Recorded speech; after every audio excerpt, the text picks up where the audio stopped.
అంతా అల్లకల్లోలం. కట్టెగా మారిన సిరి శరీరం మీదబడి ఇంకా కట్టెనెందుకు కాలేకపోయానా అని ఉప్పు సంద్రంలా సుమతి రోదన.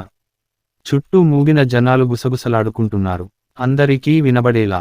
పెండ్లైన 2 రోజులకే ఉరి పోసుకుందంటే ఏమైనాదో పాపం. Double quotation. మనువు ఇష్టం లేదంట. కాదెహే. పిల్లోడు పనికిమాలినోడంట. అదేం కాదు. ఆ పిల్ల ఎవరినో ప్రేమించినాదంట. ఇష్టం లేని పెండ్లి చేసినారని అర్ధాంతరంగా ఆయువు ముగించుకున్నాది. పాపం బిడ్డ. పచ్చగ పారాణి. పెట్టింది పెట్టినట్లే ఉంది. అన్నీ వినబడుతున్నా ఏమీ వినబడనట్లు అచేతనంగా వెంకట్రామయ్య. తన సిరి సంపదలకు కారణమని తను నమ్మిన తన సిరి నిర్జీవంగా. ఒంటి మీద 40 తులాల బంగారం. ఏమాత్రం తగ్గరాదని కట్టబెట్టిన 50,000 చీరతో నిన్నగాక మొన్న తన ఇంటి నుంచి అత్తగారింటికి తరలిల్లిన తన గారాల పట్టి. కాదు కాదు. తన వంశప్రతిష్ఠ. అవును, వంశప్రతిష్ఠే. అప్పుడు ప్రాణమున్న మనిషేమీ కాదు. అన్నీ తెలిసి నాకెందుకు కట్టబెట్టారు? మా పరువు మర్యాద అన్నీ పాయే. అల్లుడి గొంతులో బాధ కంటే కోపం, అవమానం అగ్నిపర్వతంలా పలుకుతున్నాయి. పరువేనా? పెండ్లైన 2 రోజులకే చచ్చిపోయినాదంటే అత్తింటోళ్ళు ఏం చేసినారోనని మామీద అనుమానం. లేనిపోని కేసులు. ఎట్ల సావాల్రా దేవుడా. వీళ్ళు నాశనమైపోను. సిరి అత్తగారి శోకాల్లో శాపాలు. పరువు పరువు చల్లున చరిచినట్లయింది. దిగ్గున లేచి కూర్చున్నాడు వెంకట్రామయ్య. చుట్టూ చీకట్లు. ఇదంతా కల. సెల్ ఫోన్ తీసి టైం చూశాడు. 11:30. ఇలాంటి కలొచ్చిందేమిటి? పక్కన సుమతి గాఢనిద్రలో ఉంది. మెల్లగా గది బయటికొచ్చాడు. హాల్లో సిరి నాయనమ్మతో కలిసి నిద్రపోతోంది. సిరి నిజంగా అంత ప్రశాంతంగా నిద్రపోతోందా? లేకపోతే నిద్ర నటిస్తోందా? లోపలికొచ్చి మళ్ళీ పడుకున్నాడు. కానీ నిద్ర దగ్గరికి రానంటోంది. నిద్రకు బదులు గతమొచ్చి కళ్ళల్లో నిలిచింది. తొలి సంతానం ఆడపిల్ల పుట్టగానే చాలా కుటుంబాల్లో లాగానే మహాలక్ష్మి పుట్టిందని సంబరపడి శ్రీలక్ష్మి అని పేరు పెట్టుకున్నాడు. ముద్దుగానే కాకుండా ఆధునికంగా కూడా ఉండాలని శ్రీ కాస్తా సిరిగా మారింది. నిజంగా సిరి పుట్టాక సిరి కలిసొచ్చిందని వెంకట్రామయ్యకు అపారమైన నమ్మకం. పట్టిన వ్యాపారమల్లా బంగారమై కురిసింది. సిరి వెనక 2 ఏళ్లకు అబ్బాయి రమేష్ పుట్టాడు. ఆస్తికి వారసుడు పుట్టాడని వెంకట్రామయ్యకు సంబరం. సంఘంలో పేరు ప్రతిష్టలతో పాటు సంపద పెరగడానికి కారణమైందని సిరి అంటే ప్రాణం. అందులోనూ చిన్నప్పట్నుంచి సిరి తెలివితో పాటు పట్టుదల గలిగిన పిల్ల. చదువులో ఏ మాత్రం వెనుకబడటానికి ఇష్టపడేది కాదు. సిరి ఏదడిగినా కాదనకుండా తెచ్చిచ్చేవాళ్లు గారాబంతో ఆడపిల్లని చదువు ఆపకుండా చదివించారు. బీటెక్ మంచి మార్కులతో పాసై క్యాంపస్ సెలక్షన్స్లో మంచి ఉద్యోగం కూడా సాధించుకుంది. ఎంత చదివితేనేం, అంతకంటే ఎక్కువ చదివినవాణ్ణి తెచ్చే దమ్ముందని ధైర్యం వెంకట్రామయ్యకు. సిరి పెళ్లి వెంకట్రామయ్యకు గొప్ప కల, ఇంకా చెప్పాలంటే ప్రతిష్ట. ఎంత డబ్బైనా సరే ఖర్చు పెట్టి గొప్ప సంబంధం తీసుకొచ్చి అంగరంగ వైభవంగా పెళ్లి చేయాలి. ఆ పెళ్లి గురించి, వెంకట్రామయ్య గొప్పతనం గురించి జనాలు గొప్పగా చెప్పుకోవాలి. కానీ సిరి అతని అంచనాలను తారుమారు చేస్తూ, ఎవర్నో ప్రేమించానని, అతన్నే పెళ్లి చేసుకుంటానని తెగేసి చెప్పింది. అతను కులంలోనూ ఆర్థికంగానూ వెంకట్రామయ్య కుటుంబం కంటే చాలా కింది స్థాయిలో ఉన్నాడు. వెంకట్రామయ్య కాళ్ల కింద భూమి కంపించినట్లయింది. నా బిడ్డ నా వంశ గౌరవాన్ని మరింత ఇనుమడింపజేస్తుందనుకుంటే ఇంత పని చేస్తుందా? నా పరువేం కావాలి? సమాజంలో నాకున్న గౌరవ మర్యాదలేమైపోవాలి? గింజుకున్నాడు. చిన్నప్పట్నుంచి ఏ రోజూ బిడ్డ మాట కాదనని మనిషి, కూతుర్ని అపురూపంగా పెంచుకున్న మనిషి, మొదటిసారి సిరి నిర్ణయాన్ని తప్పుపట్టాడు.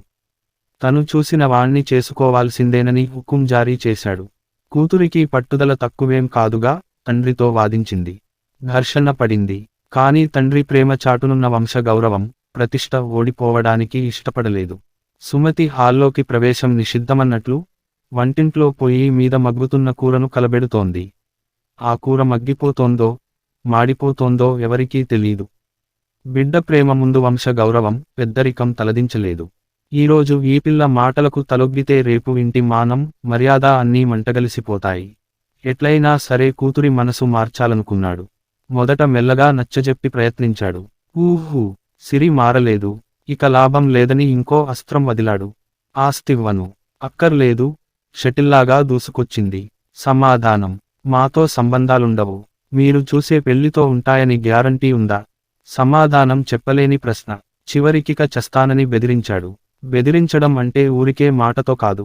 4 రోజులు అన్నము నీళ్లు మానేసి, మాట్లాడకుండా ముండికేసి, ఏమేం చేయగలడో అన్నీ చేశాడు. చివరికి ప్రేమ ఓడిపోయింది.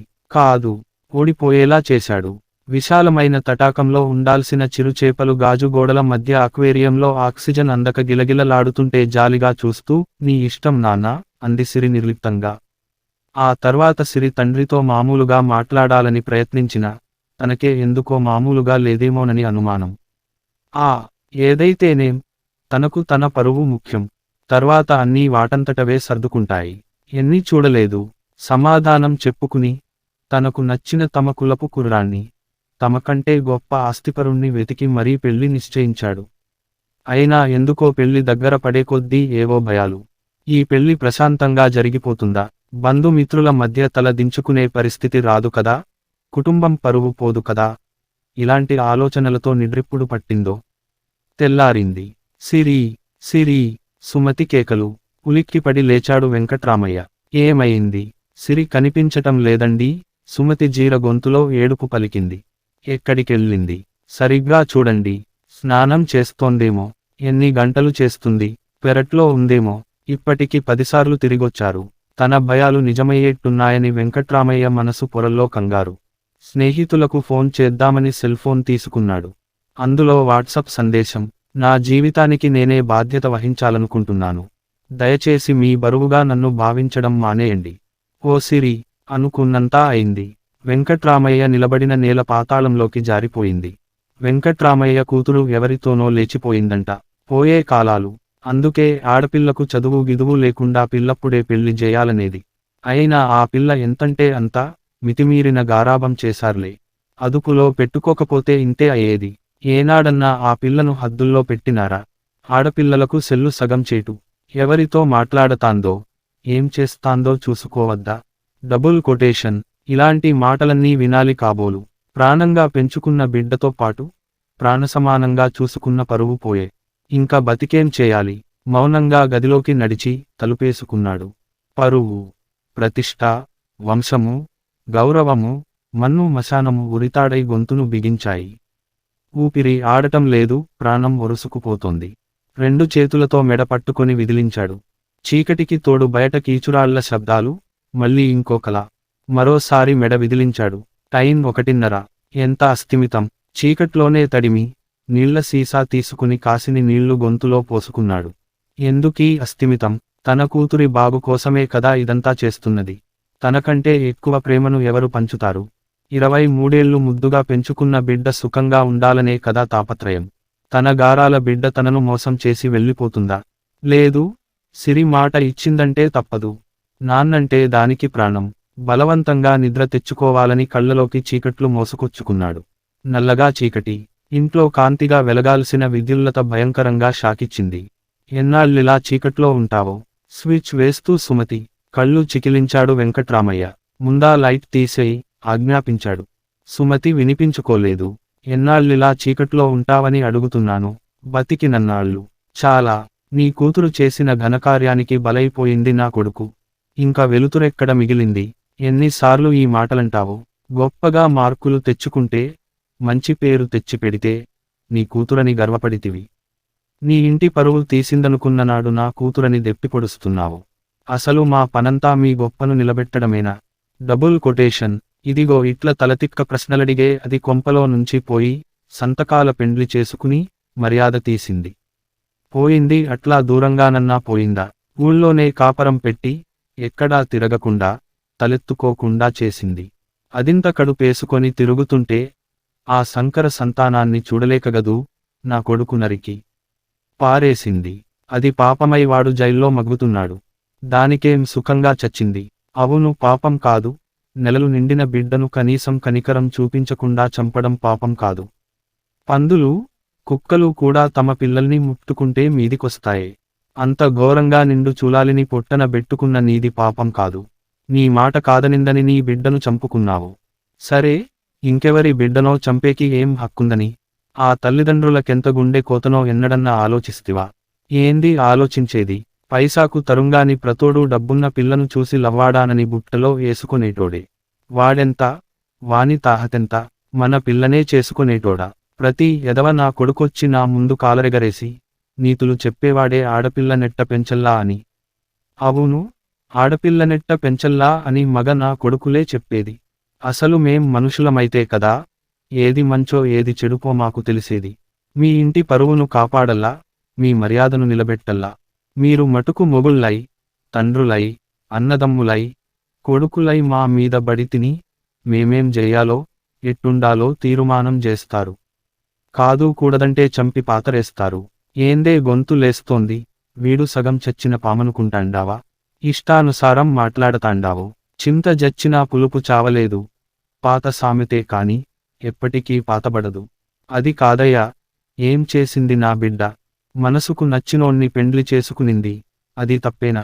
నా బిడ్డ అంత తెలివైందని మురిసిపోతాంటివే, 23 ముద్దుగా పెంచుకున్న బిడ్డ తెలివి లేని నిర్ణయం తీసుకుంటాదని ఎట్లనుకుంటివి? అట్లా బిడ్డ పాయే, ఇట్ల కొడుకు జైలు పాలాయే. ఏం సాధిస్తివి? పరువేమన్నా తిరిగొచ్చినా? ఈ సంధి ఇంగా జనాలకు తెలిసి, బిడ్డను చంపుకుంటిమని, ఉన్ని మర్యాద పాయే. అయినా బిడ్డలే పోయినంక ఇంకా పరువు మిగిలిందా? వెంకట్రామయ్య భుజం మీద చేయేసింది సుమతి.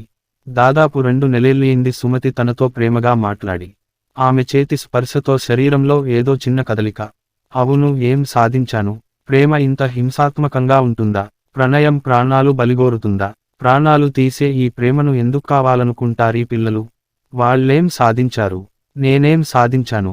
ప్రేమ, పరువా, ప్రాణమా? చివరికి ఏం మిగిలింది?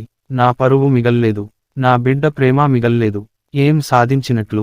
ఏందయ్యో, ఏంది కలవరింతలు, ఇంకా చిమ్మ చీకట్లు? నిద్రబో నిమ్మలంగా. సుమతి చిరాకుతో కళ్ళు తెరిచాడు వెంకట్రామయ్య.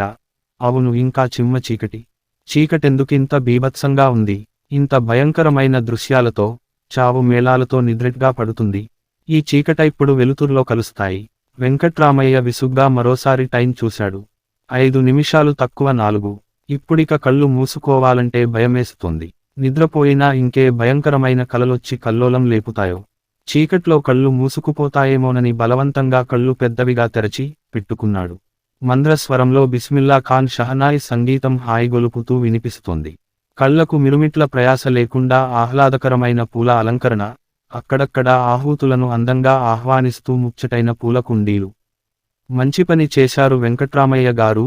ఆర్కెస్ట్రా పేరుతో చెవులు దద్దరిల్లేలా సినిమా పాటలతో చావగొడుతున్నారీ మధ్య. ఇన్స్ట్రుమెంటల్ మ్యూజిక్ చెవులతో పాటు మనసుకు కూడా హాయిగా ఉంది. అతిథులు అభిరుచిని మెచ్చుకుంటున్నారు. వేదిక పైన సిరి తన జీవిత భాగస్వామితో కబుర్లు చెబుతూ, స్నేహితులకు పరిచయం చేస్తూ ఆనందంగా. అవును, అతను సిరి మనసిచ్చిన, మనసారా కోరుకున్న జీవిత భాగస్వామి. తను కావాలనుకున్న గొప్ప పెళ్లి కొడుకు కాదు. గ్రేట్ వీఆర్. అమ్మాయి మనసు తెలుసుకొని తనకు నచ్చిన వాడితో పెళ్లి జరిపిస్తున్నావు చూడు. నువ్వు నిజంగా గ్రేట్. అవును, ప్రేమగా పెంచుకున్న పిల్లలను, అందునా ఆడపిల్లను చదువు, కెరియర్, భాగస్వామి అన్ని విషయాల్లో సరైన నిర్ణయం తీసుకునేలా తీర్చిదిద్దామంటే తల్లిదండ్రులుగా మనం సక్సెస్ అయినట్లే. వాళ్ళు మన పెద్దరికానికి విలువనిచ్చినప్పుడు ఆ గౌరవం నిలుపుకోవాల్సిన బాధ్యత మనదే. ఘర్షణ పడితే ఎవరికీ మనశ్శాంతి లేకపోవడమే తప్ప ఏ ప్రయోజనము ఉండదు. వెంకట్రామయ్య, నీమీద నాకింకా గౌరవం పెరిగిందయ్యా. చాలా మంది తల్లిదండ్రులకు నిన్ను ఆదర్శంగా చూపించొచ్చు.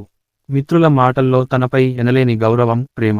ఆ మాటలు నోట్లోంచి వచ్చినవి కావు, గుండె లోతుల్లోంచే వస్తున్నాయని తెలుస్తోంది. ఇంతకంటే ఎక్కువ ప్రేమ కూతురి కళ్ళల్లో. ప్రేమ మాత్రమే కాదు, అంతకంటే ఎక్కువగా ఇంకా ఏదో. ఏందయ్యో ముసిముసి నవ్వులు నవ్వుతున్నావు? ఇంగా నీ కలవరింతలు అయిపోలేదా? తెల్లారిందిలే. కిటికీ కర్టెన్ పక్కకు జరుపుతూ సుమతి అరుస్తుంటే బద్ధకంగా లేచాడు. కళ్ళు తెరవాలనిపించలేదు, కలలోంచి బయటికి రావాలనిపించలేదు. అయినా లేచాడు హుషారుగా. తెల్లారింది కదా? అవును, తెల్లారిపోయింది. ఇక వెలుగు దారాలందుకొని ముందుకు నడవాలి. కిటికీలోంచి బయటికి చూస్తే సిరి మొక్కలకు నీళ్లు పెడుతూ గులాబీ మొగ్గను ప్రేమగా తడుముతోంది.